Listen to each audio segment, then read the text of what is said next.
Welcome back to Jerusalem Minute here on JNS TV. My name is Josh Hasten, correspondent for JNS News. Alex Traiman, JNS's CEO. He is across the pond, still in the United States. We have him up here on the screen. Alex, how's it going? Give us a little update on your trip. Josh, going well. It's been a good trip, multi-city, two coasts, and later this week I will be attending the Israeli-American Council conference of about 4,000 people. I'll be moderating sessions at the conference. Looks like it's going to be a great conference with numerous politicians, both from Israel and the United States, including just recently announced that Republican nominee Donald Trump will be addressing the conference live, and that invitations have also been put out to President Biden and Vice President Harris to speak as well. So we'll see what happens. Sounds good. Good luck to you representing JNS over there in the United States. Here in Israel, 6:30 a.m. this morning, all of a sudden I started hearing booms out my window. It was about 15 minutes before my alarm was supposed to go off. I actually thought it was thunder because it's like the first cloudy day here. After a very long summer in Israel. Thought it was thunder. Lo and behold, the Houthis in Yemen decided to launch a ballistic missile attack with the rocket targeting central Israel, the greater Tel Aviv area. Different reports as to what exactly happened, and did Israel shoot down the rocket? Did the rocket fail midair and fall near the town of Modi'in? We'll find out in the hours ahead exactly what happened, but the Houthis attacked Israel this morning with a ballistic missile. Alex. This is a very serious escalation. Not the first time that the Houthis have fired ballistic missiles at Israel, but those earlier ballistic missiles had been intercepted. Remember that the Houthis had fired a drone. Two drones have hit Israel since the war started, one in Eilat earlier on in the war. It hit a kindergarten. Nobody was hurt. And then the drone that they sent just over a month ago that exploded near the U.S. consulate building, killing one Israeli. Here you see that the ballistic missile traveled about 2,000 kilometers over several U.S. interceptors in the Red Sea, USS vessels. And you see that these things can do a lot of damage. We don't know if it hit. We don't know if it was intercepted, but there was a lot of damage in some of the videos that we're seeing early on. And it also goes to show, how big a miracle it was that when Iran fired on April 13th over 300 drones and missiles, including ballistic missiles and cruise missiles, how much of a major miracle it was that nobody was hurt. So you have the Houthis claiming responsibility, saying this was in response to Israel's attack on the Houthi port in Yemen back in July. At the same time, Prime Minister Netanyahu pledging to exact a heavy price against those who harm the state of Israel. Let's check out that video. הבוקר החות'ים שיגרו טיל קרקע מתימן לשטחנו. הם כבר היו צריכים לדעת שאנחנו גובים מחיר כבד על כל ניסיון לפגוע בנו. מי שזקוק לתזכורת בעניין זה, מוזמן לבקר בנמל חודדה. כל מי שתוקף אותנו לא יחמוק מנחת זרוענו. So there you have Prime Minister Netanyahu pledging that he is going to take action against the Houthis or anyone who tries to strike against the state of Israel. At the same time, according to a report in the New York Times, last week, Israeli special forces attacked a secret Iranian weapons facility deep in Syria. Facility also serving as a logistics center for Hezbollah.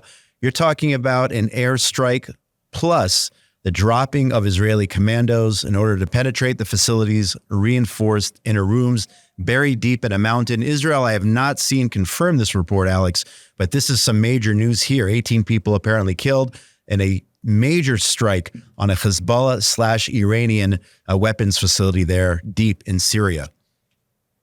Yeah, that's right. You're starting to see, once again, the long arm of the IDF operating in Syria. It's done that many times, but this is the first time that we're seeing in a story that was leaked by the New York Times and also repeated by Axios and others that it was actually IDF commandos that participated in this raid. You mentioned correctly that this facility, which may also be a chemical weapons facility, according to certain reports, buried deep inside a mountain, similar to a lot of the Iranian nuclear facilities inside Iran.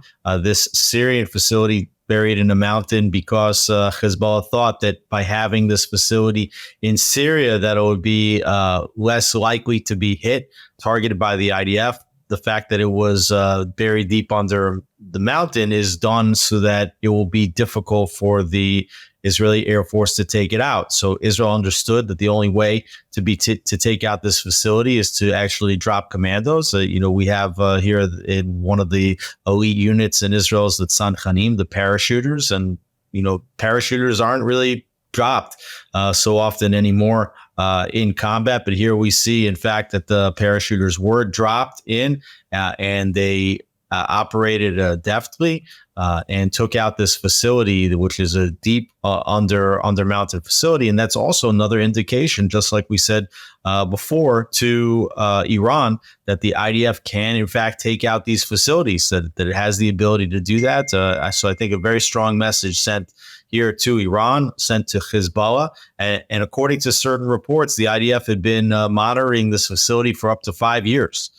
So again, the IDF using good intelligence, operating with capabilities that maybe the enemy didn't really expect. Yeah, this story certainly gives me hope. And as you mentioned, Iran ultimately is the target, the head of the octopus there, as Iran tries to pursue nuclear weapons.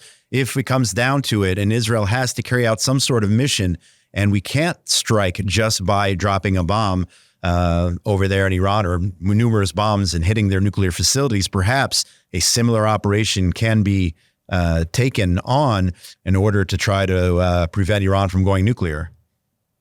Josh, I think that you're seeing here also that, and we'll talk a little bit about this later, that as the operations inside Gaza seem to be winding down, that you see that this conflict really is not about the Israeli-Palestinian conflict. This is the conflict between Israel and Iran and all of its terror proxies. So you see here that Israel's being attacked by the Houthis in Yemen with ballistic missiles. Israel's operating deep inside Syria in an Iranian weapons facility with weapons that are being transferred across this land bridge, from Iran to Iraq through Syria, where they're operating heavily into Lebanon, where Hezbollah gets their hands on them. So you see here that the war is really moving from this phase one, which was limited in the Gaza Strip, to this larger phase, which might not even just be phase two, dealing with Hezbollah in the north, but actually phase three here, which is Iran itself.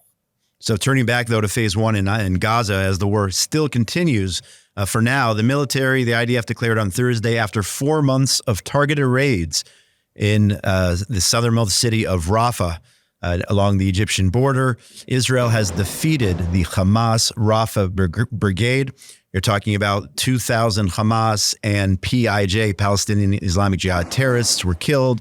The destruction of 8 miles of underground smuggling tunnels and attack routes, according to an Israeli army statement on Thursday. So this is great progress. And of course, we've brought it up on the show many times. Israel was told, do not go into Rafah. Absolutely not. But Israel had to go into Rafah in order to defeat the evil that was there. Yeah, and the IDF did it. The Rafah operation is a military marvel. They were told they couldn't do it. There was 1 million civilians holed up in Rafah as part of the safe corridor that Israel set up for Gazan residents that were living in the north of the Strip. Israel was told they couldn't move the civilians. Israel did move the civilians. Israel was told there would be tens of thousands of people killed. There were not tens of thousands of people killed. Israel found hostages. They found these tunnels in Rafah. They killed top terrorists inside Rafah, and they have defeated the Rafah battalion. They had said that they had destroyed 18 or 19 of the 24 battalions, and now they're saying that they've defeated this last battalion.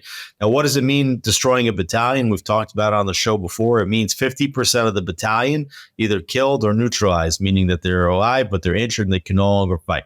But that means that you still have a lot of terrorists. Just because the battalion is defeated, it means that the organizational structure of that fighting force no longer exists, but it still means that you have terrorists running around, terrorists that then reorganize as guerrillas, and continue to fight against the IDF. So just because the battalion has been defeated doesn't mean that the battles are finished. There will still be battles. The IDF will continue to go back into Rafah, just as they've continued to go back into other areas with targeted raids on the basis of intelligence, and they will keep fighting. We're starting to see now that almost a year after the wars began, the major operations probably coming to a close.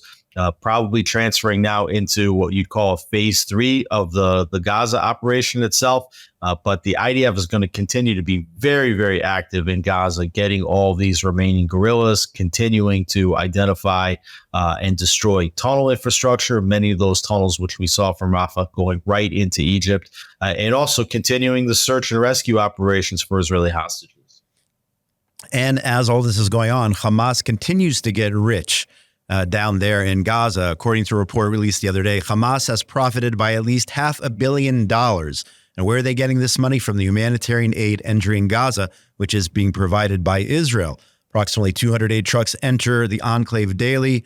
And it is actually, according to a source on Channel 12, it's become the main oxygen pipeline for the terrorist organization. They're taking the aid, they're stealing the aid as Israel delivers it to Gaza. They're not giving it to their people. They're taking it and they're selling it. They're making money from it to the tune of $500 million. Hamas profiting from our, generosity or attempt to be humanitarian. Whatever it is, Hamas has been benefiting from this aid. Yeah, Israel's been facilitating this aid into the Gaza Strip. That was a primary demand of the United States and other European powers, that Israel should feed basically its enemy during a war, with unprecedented amounts of humanitarian aid that's really never seen any kind of deliveries this large of humanitarian aid by one side of a war to its enemy. On the other hand, you see here that perhaps Israel's strategy hasn't been correct. Israel has said from the beginning, we're not taking over the Gaza Strip, even as the IDF runs through the Strip. There's a good argument that could have been made here that the IDF should have come in on day one and said the provincial government in the Gaza Strip is the state of Israel right now. Even if Israel doesn't have plans to stay in Gaza long term, that they should have established control. They should have told the Gazan people that Hamas is no longer in power from this day forward, and that if you want to eat, if you want to be fed, if you want to see rebuilding in the Gaza Strip, you're coming to us because the IDF is in charge. Israel's saying two things at the same time. Number one, they're saying that Hamas cannot no longer be the military or the political power in the Gaza Strip. At the same time, they're saying that they're not going to be the power. So, that creates a vacuum. And basically, it's allowed Hamas to continue acting as the ones that are in charge in the Gaza Strip. Israel should have potentially said that they're going to be in charge of humanitarian aid, that they're going to protect the humanitarian aid from getting into the hands of Hamas, making sure that it reaches the Palestinian people. So it's been a bit of a lost opportunity, I think.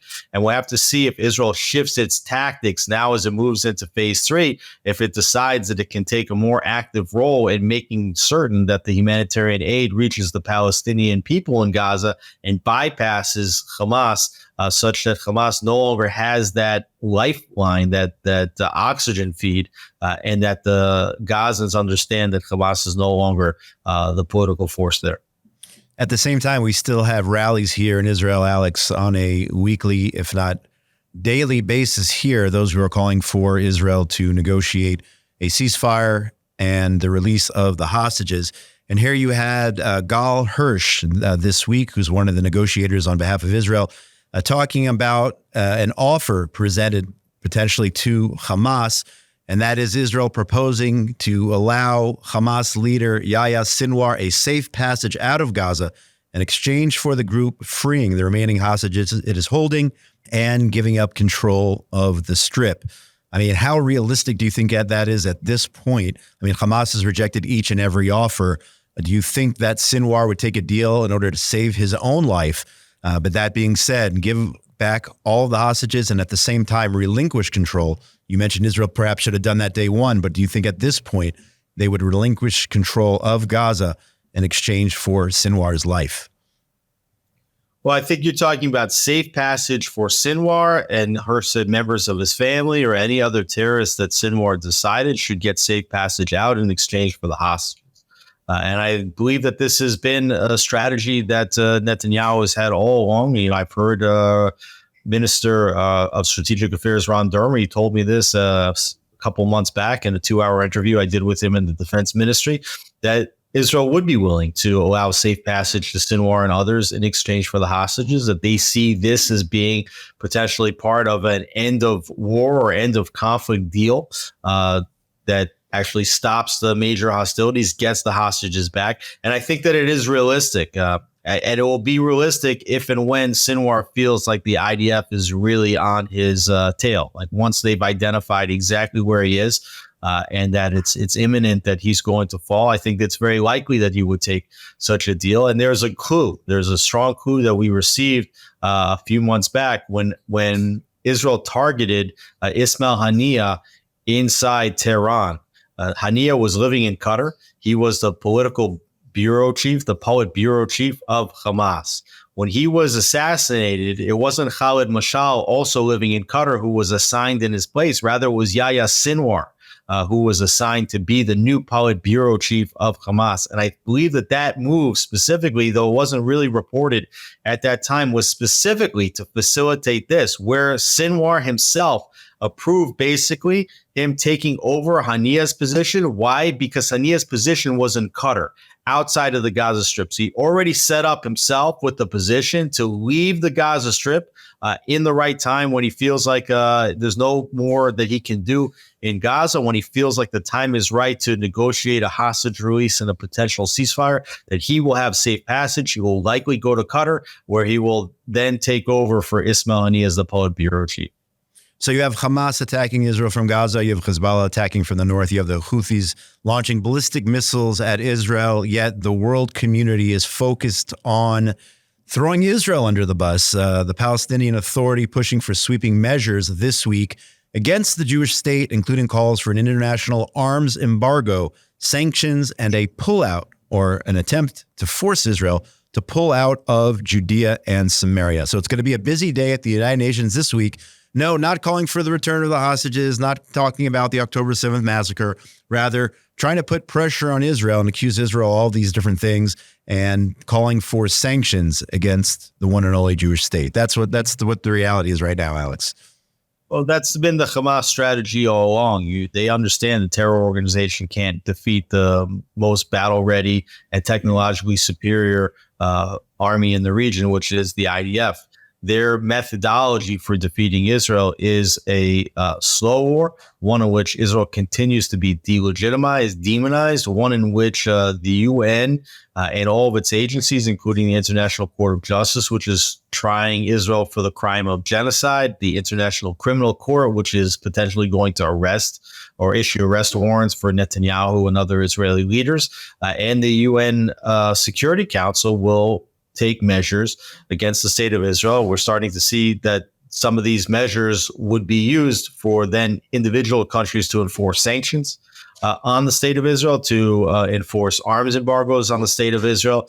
And this will take center stage in the coming 10 days or so during the UN General Assembly. Now, Prime Minister Netanyahu is also going to be speaking at the General Assembly. I believe he's slated to speak on either the 26th or the 27th. He'll be staying for 5 days on that trip to New York. And yet at the same time, we see that there's this diplomatic chess game being played, because we see that Israel increases its terror operations in Judea and Samaria. Now the Palestinian Authority says, which maybe they would have done anyways, they're going to take steps at the UN General Assembly and potentially push the Security Council to take strong measures against Israel.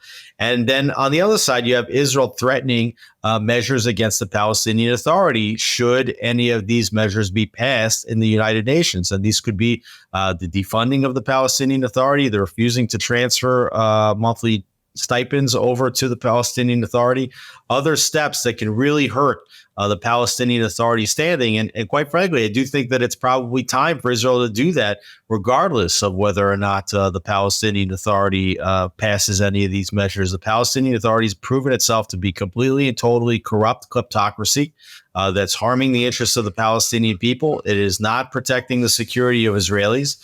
Doesn't deserve to stand.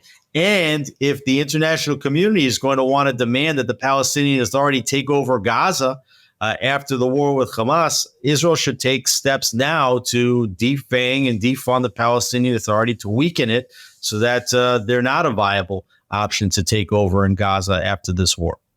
Yeah, this week actually we marked I think it's 31 years since Israel negotiated and signed the Oslo Accords, legitimizing the PLO, or the Palestinian Authority, and putting them in charge of Jericho and Gaza, and then more territory within Judea and Samaria. And we see where we are today, and that was obviously a huge failure, in my opinion. We talked about the United Nations. At the same time, Israel is being condemned for bombing an UNRWA facility, which in actuality was a Hamas command and control center there in central Gaza. I just wanted to mention that as well. Israel getting it both in New York and on this side of the pond as well. And Josh, I think that you're right here. I mean, UNRWA came into being here and became this powerful force with the signing of the Oslo Accords. This is the only crisis in the world where a refugee situation is perpetuated into the third and fourth generation, where all the refugees continue to be refugees, even when they live in the same country that they were supposedly expelled from. And, we're seeing here, as I think, as you correctly mentioned, not just the failure of Oslo, but that it was actually a national sin, huge national sin to elevate the Palestinian Authority. And that the second huge national sin, which was the withdrawal from Gush Katif, from the Gaza Strip, these two sins, these failures of conception, have basically led us to the moment that we're in today. Israel is fighting the war in Gaza today because of the Oslo Accords and because of the expulsion from Gaza, from Gush Katif, the disengagement of 2005. So, anybody that doesn't understand that, is bound to repeat the mistakes. And you hear the international community, the Biden administration, others pushing for a two-state solution. Again, they're pushing for the Palestinian Authority to take over Gaza. They already were in control of Gaza in 2005. They quickly lost control and it got taken over by Hamas.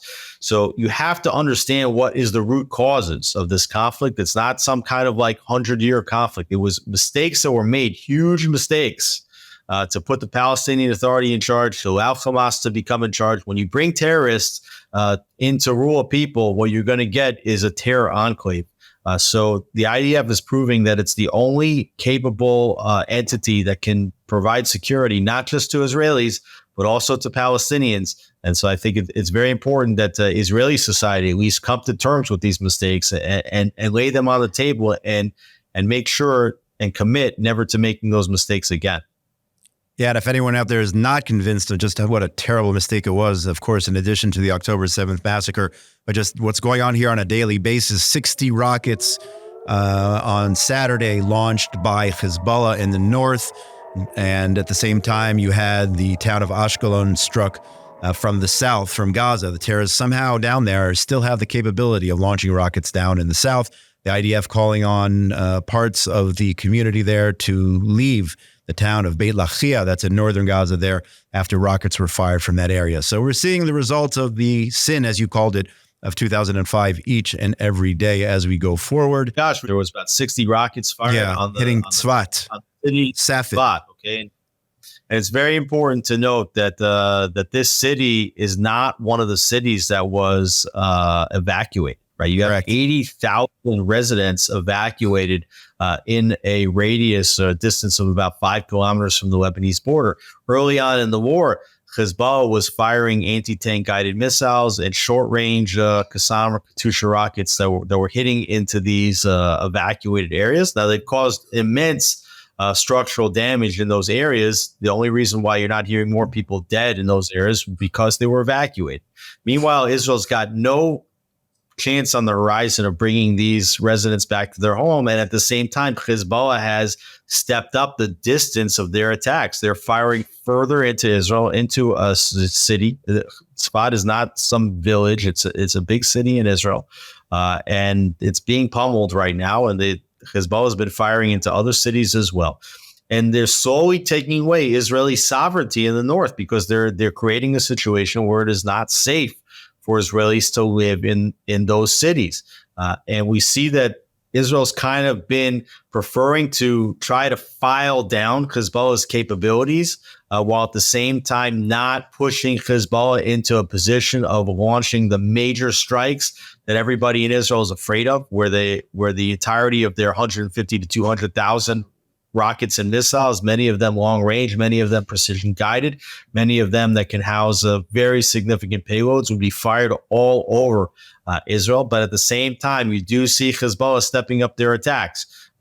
Now, the announcement that you cited earlier, that the operation of Rafah is coming to a close and that battalion is now destroyed. This could be the pivot moment where Israel decides now to take a significant amount of its troops that have been in the Gaza Strip, take its missile defense systems that were surrounding the Gaza Strip, take its tanks and others, and shift it towards the north. We keep hearing more and more talks about major escalations in the north. I do think it's coming at some point. Of course, we've been saying that for 11 months and it hasn't happened yet. But clearly, Hezbollah is not backing down, and the IDF really has no choice but to restore order in the north at some point. Yeah, also over the weekend, you mentioned Tzfat, also over the weekend, rockets, missiles launched all the way far south as the Kinneret, the Lake of Galilee. I saw that report as well. And also want to clarify something I said before. 2005 was the withdrawal from Gaza. And that really inspired what happened in 2006 when Hezbollah attacked Israel. So it's all interconnected. It's all related. Just like October 7th, Hamas struck Israel from the south. And just a day later, Hezbollah on cue started striking from the north. So you see these two incidents and you see how really, they parallel each other. What happened in 2005 led to 2006. And what Hamas did on October 7th led to Hezbollah getting involved in the north. At the same time, just want to mention here, Israeli Prime Minister Netanyahu establishing a new form of some kind. You had this war cabinet at the beginning of the war, then it was dismantled, and now it's reestablished. Members Netanyahu, the Prime Minister, of course, Defense Minister Gallant, Strategic Affairs Minister Ron Dermer, who you mentioned, you interviewed before, Shas Party Chairman Aryeh Deri, Foreign Minister Israel Katz, Justice Minister Yariv Levin, and Finance Minister Bezalel Smotrich. The only one left out was Minister Itamar Ben-Gvir. So a little bit of news on that front, but it looks like that the front there. We had this war cabinet. The war cabinet basically disassembled when Benny Gantz and Gadi Eisenkot resigned from the unity government. And that left a basically ineffective war cabinet of only 3 people. So Netanyahu disbanded that war cabinet. And you saw that he had decided to instead just use the security cabinet and the full cabinet of the state of Israel. And we saw in one of the recent episodes, we talked about Yoav Gallant, the defense minister, pushing Netanyahu to be willing to give up the Philadelphia corridor in exchange for the hostages. Netanyahu put it to a vote in the full cabinet. And when you put it in the full cabinet, then you have members of the full cabinet like Itamar Ben-Gvir. Netanyahu doesn't want him to be a part of the decision-making process. So you see now that Netanyahu is creating a new, essentially larger war cabinet, but one that excludes Ben-Gvir. So you see that there's a lot of internal politics here that's going on behind the scenes, even as Israel's fighting a larger war against its enemies. Switching gears, Alex, were you able to watch the second debate live between former President Donald Trump and Vice President Kamala Harris? Did you see that? Well, I didn't watch the whole debate live, and I guess it's okay that I didn't, because there's only a few minutes talking about the issues that are relevant to us here, which is the security of the state of Israel, the Middle East, Iran. So I didn't watch it live, but certainly I saw clips shortly after on YouTube and elsewhere. Yeah, just to summarize, Vice President Harris talking about Israel. It's really nothing new, though. Israel has the right to defend itself, but we must chart a course for the establishment of a Palestinian state. She's still pushing the two-state solution. She's calling for the war to end and the rebuilding of Gaza. At the same time, President Trump, once again, nothing new, saying that if he were president, October 7th would have never happened. Hamas would have never attacked. He also said to Harris, referring to her, he said that she hates Israel. She wouldn't even meet with Netanyahu as he addressed a joint house of Congress when he visited the United States several months ago. Instead, she went to a sorority party, this according to President Trump. And he also said that Israel, if Vice President Harris wins the election in November, according to President Trump, Israel will not exist in 2 years. I mean, I don't think that's going to be the case. I'll take issue with that statement right there. Yeah, I take issue with that as well. And I think that for Trump, people that are looking at the Biden-Harris administration, looking for something better. I mean, you can definitely look at Trump's record when he was the president the first time, but when you look at his statements, really since this war started, they haven't been very effective, I think. And the idea that he's going to say that if Harris wins the election, Israel's not going to be here in 2 years. Look, America's got a lot of its own problems right now. And I think that the state of Israel has plenty of its own challenges, but is figuring out very effectively and efficiently how to deal with those challenges. I really think the IDF has been extraordinarily successful so far in this war, despite everybody wanting there to be some kind of like 6-day miraculous victory. It takes way more than 6 days to eliminate all of the terror buildup over 18 years in Gaza and a similar amount of time in southern Lebanon. But the IDF is acting. The Israeli soldiers are brave. They're doing what they need to do. And Israelis, including Prime Minister Netanyahu, is much maligned. They're showing significant leadership. And there's a lot of optimism here in the state of Israel about the future of this country. So I think that Trump is way off the mark here. At the same time, you mentioned Harris, and I think that she's just saying the same things that she said the entire time, but she is basically repeating over and over again that when this war is over, she's going to be pushing for a 2-state solution, which I think would be an outright disaster. So, on the one hand, you see that this old guard, which Harris represents, because if she becomes the president, her foreign policy team is going to, on the best case scenario, be the same people that have been running it until now. Worst case scenario, she's going to be bringing in more pro-Palestinian, more pro-Hamas, more pro-Iran members into her administration. So that's not good at all. On the flip side, President Trump just putting stuff out there that I think makes a lot of Israelis cringe. So, it's not a great situation. Israel would like to be hearing something correct coming from both of the candidates, and unfortunately not really hearing things correct coming out of either of the candidates right now. Listen, I think President Trump, I'm pretty sure President Trump gets it. And I think he understands, thanks to people like Ambassador David Friedman, that this is the Middle East here and strength wins out. And instead of saying things like Israel could be destroyed if I'm not president or whatnot, I think he should have said, or can say from this point on, that I understand the Middle East. I understand that strength wins out, and we have to show strength. We can't show weakness. And, President Trump, I do not think that he in any way supports a so-called 2-state solution. Again, thanks to Ambassador Friedman and the influence he had over President Trump. But he's got to come out with the right messaging, I think, if he wants to make some progress on these issues. And that's something that Trump could have said. Trump could have said, exactly. I don't support solution. I think that a 2-state solution would be a disaster. Trump could have said that the people that you have inside the administration dealing, on foreign policy, they don't get it. I do get it. I would put an end to this war quickly because I will bankrupt Iran. And if they attack Israel, then we will attack Iran. And that holds for Hezbollah or for anybody else. These are things that he could have said, instead of just throwing out, prophecy that that Israel's going to cease to exist. Israel's not going anywhere. That's an important message for President Trump. That's a very important message for the Palestinians, for Hamas, for Hezbollah, and for Iran. And for our listeners, Israel's not going anywhere, folks. That's for sure. One last item here. You mentioned Iran and the Biden administration. They announced new sanctions on Iran's national airline on last Tuesday, in response to its role in shipping ballistic missiles to Russia. How significant do you think sanctions are at this point against Iran's national airlines? Will it make a difference, or is this perhaps just a symbolic gesture in order to act as if it's actually taking any meaningful steps against the Iranian regime? I think it's a good step in the right direction. I think that the fact that the United States is linking up Iran with provision of ballistic missiles to Russia is important.